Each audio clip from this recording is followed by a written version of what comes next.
Hi guys, welcome back to Flora Fun and Food. My name is Lauren and today we're going to use some of the herbs that I'm drying to make herb wreaths. Now these smell great, but they're also useful in the kitchen. Let me show you how to do it.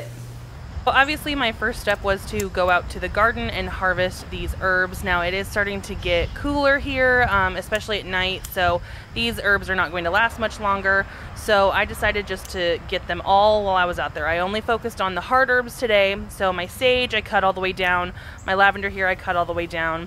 My thyme I do cut pretty short, but it's pretty resilient, so it will come back. I haven't had luck with my lavender coming back or my rosemary coming back. Rosemary is a perennial only in certain zones, not my zone. So I just cut them all down to the base, and look at this huge basket of herbs I harvested. So after that, I brought them inside and I actually scored these. They're bread racks from like a bakery. I scored them on Facebook Marketplace and they come apart and they're on a wheeled base. They're super heavy duty, and I just laid all of these herbs out in a single layer and stuck them in my kitchen under a fan, and they are just gonna sit here and herb dry for a few days, but we're gonna use some for our wreath here in just a minute. But look how many herbs we harvested from the garden today.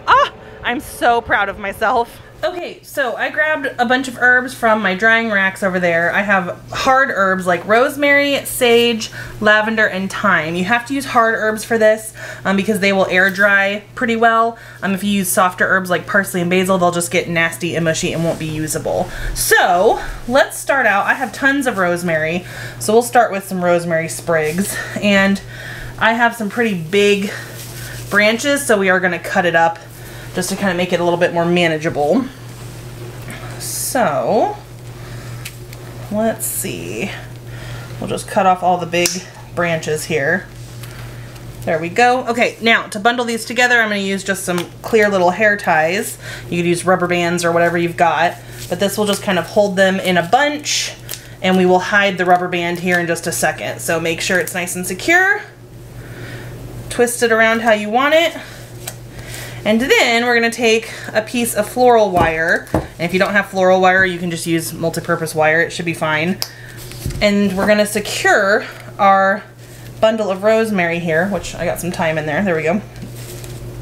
I'm going to secure it at the base where the rubber band is, just by wrapping it and then twisting it nice and tight on the back,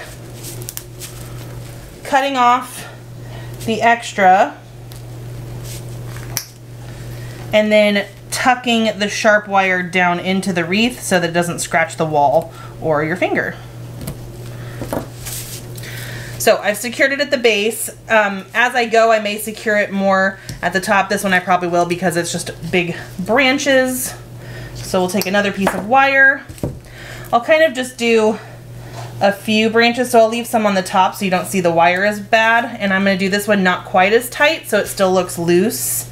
But it'll stay kind of where I want it in my wreath design. So again, twisting it, cutting off the extra, and tucking the sharp end down into the wreath. There we go. Okay, next up, let's do some thyme.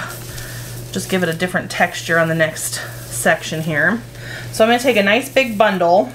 Make sure I have some shorter pieces and some longer pieces. This is already almost dry, and it's only been air drying for about a day and a half.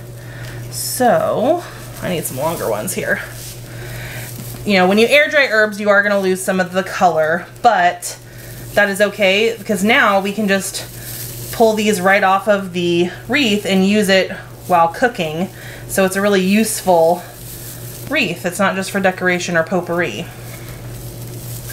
Alright, nice big bundle, kind of like that. I think I'm going to need it to be a little bit longer.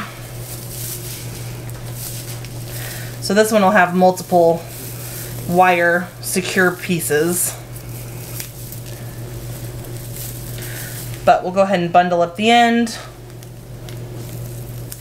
Okay, so now we're going to hide the rubber band under our previous rosemary sprigs here, and we'll secure it down just like we did before.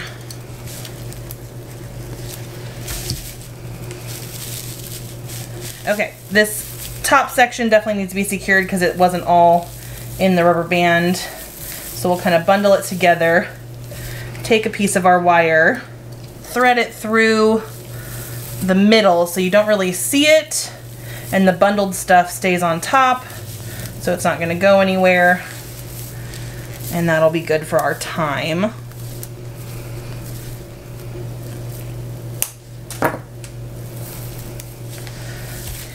Next up, let's do some lavender. I love the smell of lavender. Some people hate it. I love it. So we're gonna pull out just a few sprigs because I didn't get a ton this year, but we do want enough to kind of fill in our wreath. Again, secure it with a rubber band and hide it as best you can. We're gonna clump back some of this thyme.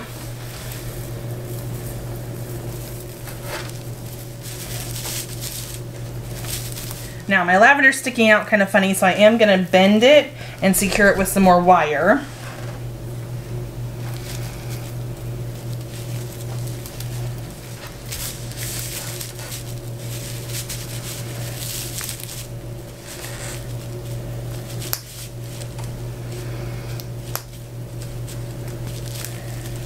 We'll bend the last little bit as best we can and secure our sage. So now it's time for some sage. I'm going to get some bundles here. I'm going to cut off some of the stems because they're just a bit long. Rubber band. And then we'll hide this under our lavender.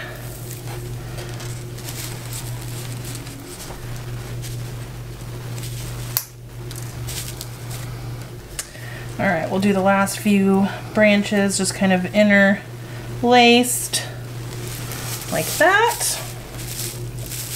Okay, last up we're going to do some bay leaves, and I'm going to try and I think I'm going to have to put the wire through the base of the leaves because I don't think a rubber band is going to hold it. So I'm going to kind of just punch a hole and go on either side. And just twist that together for my bundle.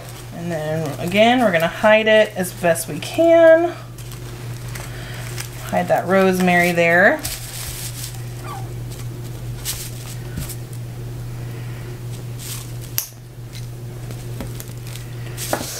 And there we go. All done. And there you guys have it. That was a super easy project. I hope you give it a try. If you like this video, please give it a thumbs up and head over to my channel to subscribe for more content like this, and I hope to see you again very soon. Thanks, guys.